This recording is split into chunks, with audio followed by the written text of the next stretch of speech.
abang-abang lo yang calek, talu tanya bang, itulah mungkin yang terbaik bagi kita nanti. Persiap tanya. Laginya hitung suara talu tanya umpama, alhamdulillah ya Allah talu ulun. Baik biling-biling gasa tanya. Padit ramai orang yang eleng-eleng lu talu, itu yang terbaik untuk kita. Penglon lebih tunggu, salah tanya kepada jauh. Enggak naik lagi tajuk. Adakah kita masyarakat meminta? Awaknya je. Mai kamu apa kamu apa? Enggak bisa tengok be awaknya je. Haram hukumnya ya. Bejo. Nah, ini abang-abang tuan.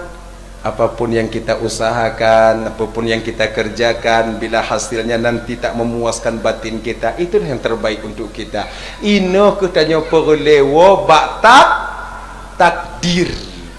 Ketentuan itu sudah ditentukan oleh Allah sejak usia 4 bulan 10 hari dalam kandungan ibunda tercinta kita yang mulia. Dah, tahu baksud buno, yaitu malaikat Mikail, malaikat Israfil memohon ampun kepada Allah untuk urung yang mutilawutnya sampai Allah mengampuni dosanya, baru malaikat Israfil itu berdiri.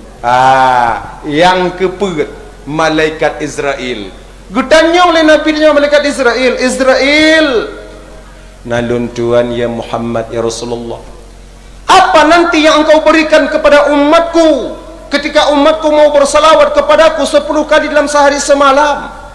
Malaikat Mikail gejawab watenya Muhammad, lu apa kujuk Muhammad? Sebab lu urun cabut.